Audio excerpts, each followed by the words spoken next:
decide to build your character through good actions. The challenges that arise will reveal your strengths. Stay steadfast, and one day you will build something lasting, worthy of your potential. Epictetus.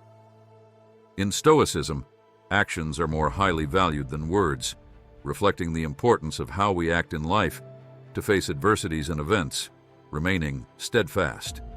Stoics value every action, and that's why, in this video, we will explore the teachings of an eminent philosopher named Epictetus. The life of Epictetus. Epictetus was one of the three great Stoic philosophers whose influence endures to this day, alongside Seneca and Emperor Marcus Aurelius.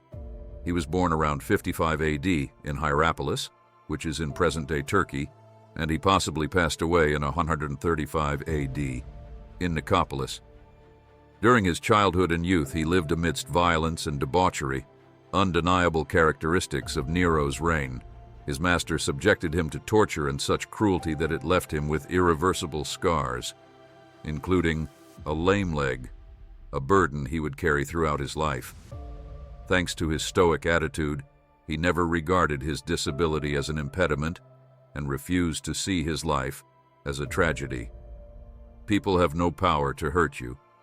Even if someone verbally or physically assaults you, even if you're insulted, you can choose to view what is happening as an insult or not. If someone irritates you, the only thing that can irritate you is your own reaction. Therefore, when someone is provoking you, remember that it is only your assessment of the incident that causes that feeling. Don't let your emotions be triggered by mere appearances. Try not to react in the moment. Seek a broader perspective. Remove yourself from the situation. Regain your composure. Epictetus. He did not dwell on lamenting or self-pity. On the contrary, he acted with discipline and constancy, remaining steadfast in the face of all life's events and adversities. Epictetus demonstrated that freedom comes from the mind and that it is within our control. While still young, Epictetus went to Rome and served under Epictetus, who was Nero's secretary. Recognizing his potential, Epictetus directed Epictetus to learn from the Stoic master Gaius Musonius Rufus. Thanks to this Stoic education, he was able to overcome extremely challenging situations and conquer the tendencies of self-victimization in his mind. When he finally ceased to be a slave and gained his freedom, Epictetus was forced to leave Rome and go into exile, as many philosophers of his time did. Afterward, he established his own school in Nicopolis, where he became an egalitarian teacher. Epictetus believed that the primary goal of Stoic philosophy was to help people positively confront everyday challenges and cope with life's inevitable major losses and disappointments. For this reason, he was a teacher to people of all social classes, from commoners and politicians to patricians and even emperors. Epictetus's teachings inspired Marcus Aurelius, the future emperor of Rome. One of Marcus Aurelius's tutors studied directly under Epictetus and handed the emperor the notes he had taken during the lessons. Upon reading these notes, Marcus Aurelius saw in Epictetus a wise man and recognized the moral doctrine of Stoicism as one to be followed. Although Epictetus did not leave behind written works, his disciple Flavius Arrian rescued and synthesized the most important and necessary teachings from his words, editing his lessons into the Enchiridion of Epictetus, or Epictetus's Handbook, and the Discourses. Epictetus's Handbook is an ethical and practical guide with a single aim: to achieve true happiness, known as eudaimonia. This happiness is attained when we delve into the understanding of nature through the study of its laws.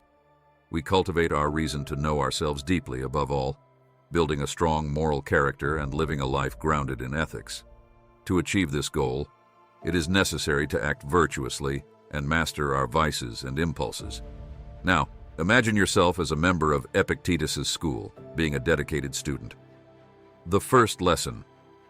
The central tenet of Stoicism is the dichotomy of control, and understanding and practicing this clearly will guide all your thinking. Some things are within our control, while others are not. Within our control are our opinions, preferences, desires, the things that repel us or displease us. In other words, everything related to our actions. Beyond our control are things like the type of body we have, whether we are born rich or poor, how we are viewed by others. In other words, external things that do not depend on us.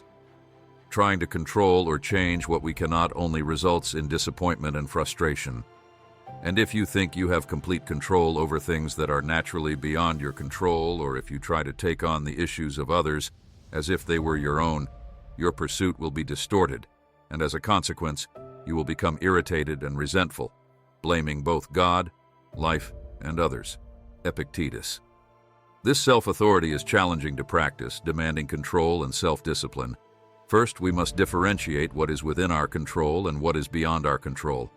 When we take responsibility for what depends on us and accept what is beyond our control without lamenting or victimizing ourselves, we make moral progress. However, when we waste our time criticizing or countering the actions of others, we deplete our energy, leading to only disappointment and frustration. Consider the example of a relationship where you hope your spouse will change their rude behavior or take more initiative regarding financial gains.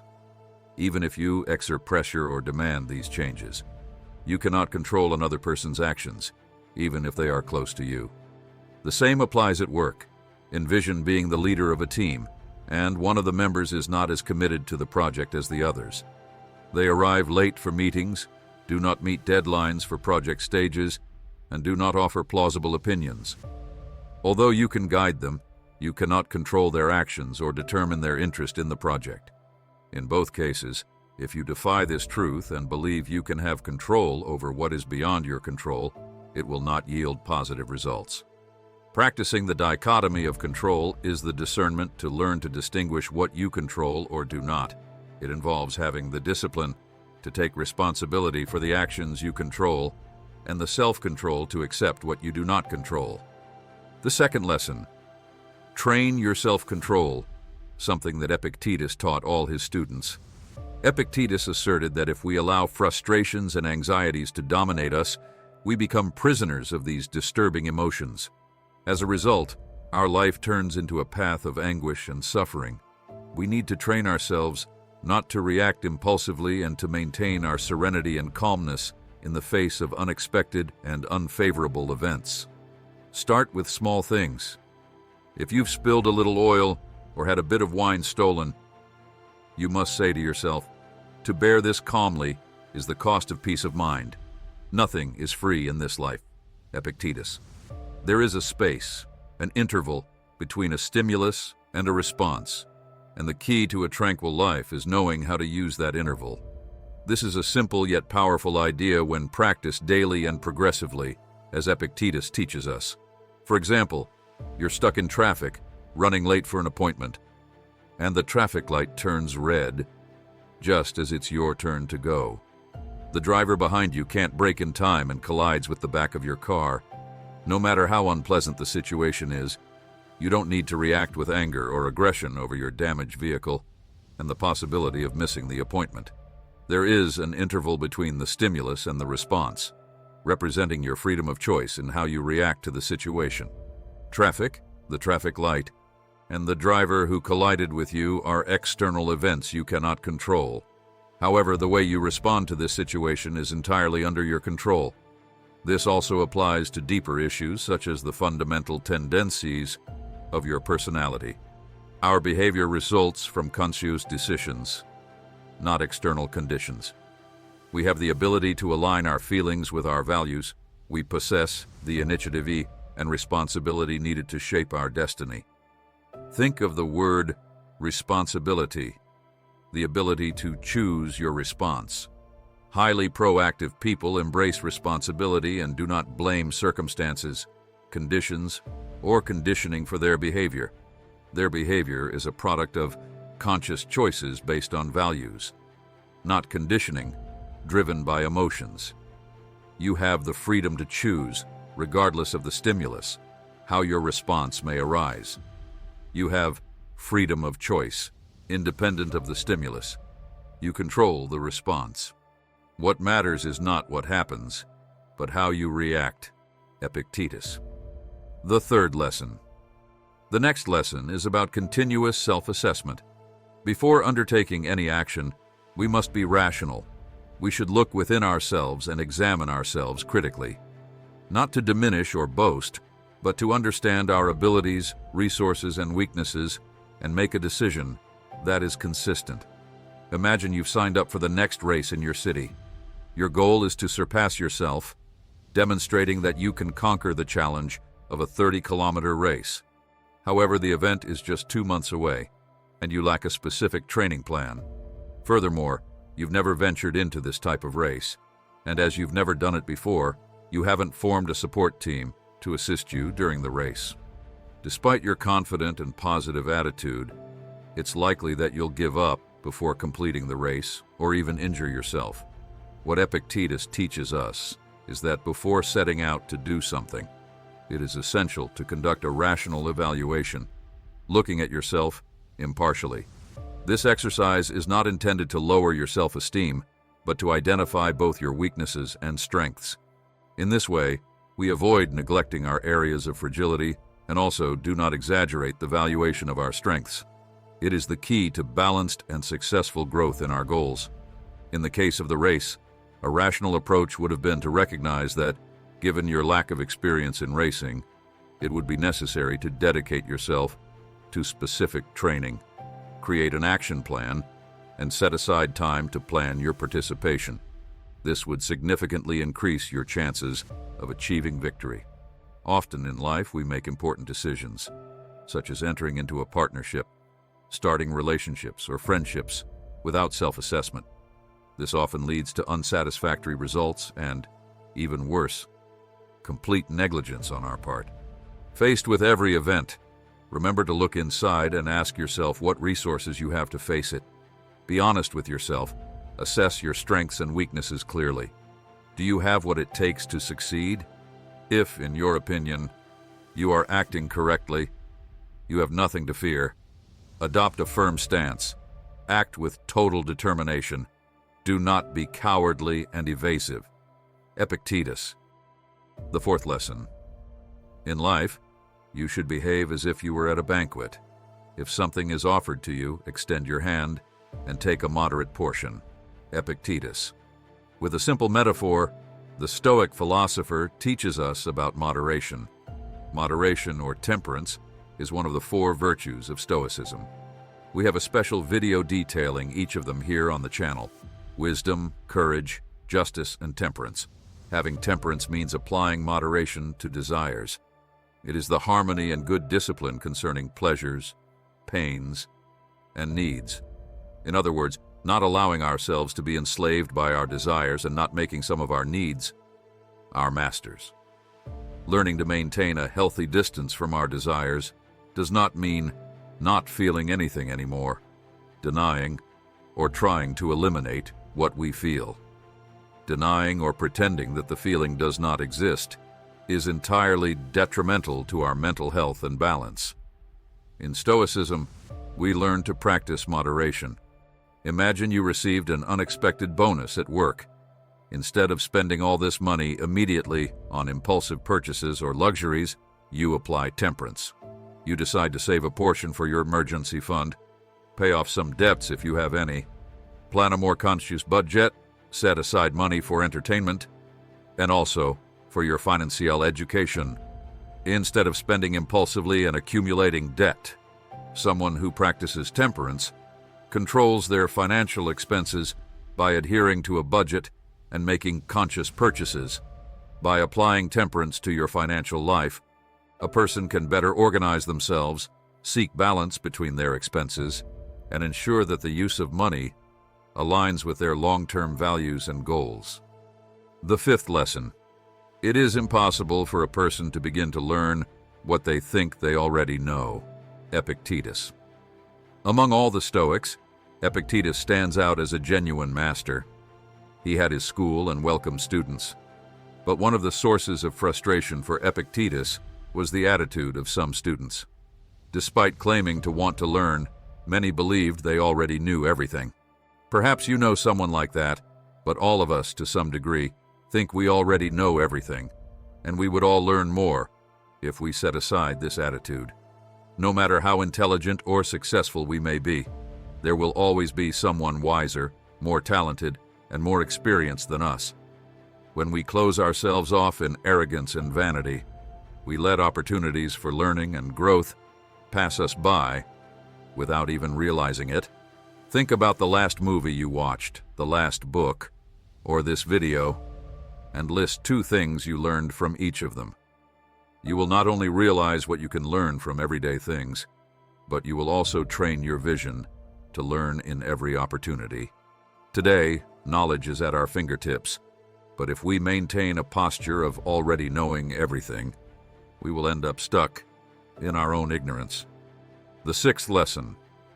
It's the lesson that your life should be guided by a set of principles.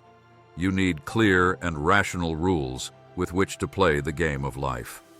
Whatever moral rules you have set for yourself, you must respect them as if they were laws, as if you committed sacrilege by violating any of them. Epictetus. Principles are moral and behavioral norms that serve as a compass to guide your steps and create order in your life. Having well-defined principles helps us maintain coherence in our lives and act in accordance with our core values. They are like foundations that support our personal ethics, guide our behavior and decision-making. Without order, principles, and routines, your life tends toward chaos and becomes the opposite of virtue. To define your principles, a process of reflection and self-examination is necessary. You can start by identifying which values are truly important to you, such as honesty, compassion, justice, gratitude, among others. Then translate these values into practical rules that will guide your behavior in many situations. It is crucial that these principles are clear and specific so they can be applied consistently.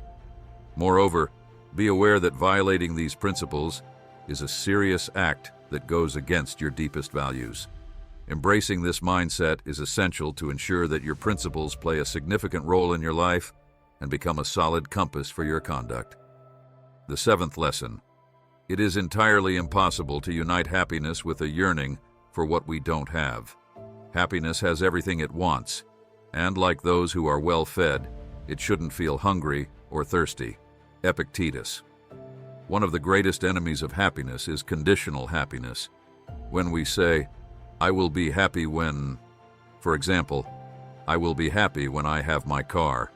I will be happy when I get promoted or lose weight, when I have extra money, when I have a relationship." This kind of thinking is called conditional happiness because it's like walking in an endless desert. You can walk for miles and miles and never reach the mirage, not even getting closer, anticipating a future event with anxiety, passionately imagining something you desire, and longing for a happy situation. As pleasurable as these activities may seem, they destroy your chance of finding happiness here and now. Identify this yearning, no matter how appealing it may be, and see it for what it is. The enemy of your contentment. You must choose between yearning and your happiness. As Epictetus says, the two are not compatible. The 8th lesson.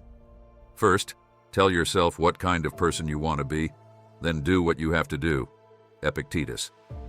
It is highly unlikely that an archer will hit a target that they have never aimed at. The same applies to you, no matter what your target or dream is. You will certainly miss the mark if you don't bother to raise, aim, and shoot. Our perceptions and principles guide us in the direction of what we want, but it is our actions that determine whether we will get there or not. So yes, take some time to ask yourself, who exactly do you want to be? What kind of person do you want to be? What are your personal ideals? Whom do you admire? What are the special characteristics of those people that you also want to have? Think about what is important to you, what your priorities are. Work toward it and abandon all other things. It's time to stop being vague and imprecise. Wishing and waiting are not enough. You must act, and act correctly. If you've made it this far, leave a comment. Stay firm. And if you like this content, don't forget to share it with someone who might need it. Help us spread this amazing knowledge. Now, if you want to understand a bit more about Stoicism, just click on one of the videos that's appearing on your screen. Thank you for watching.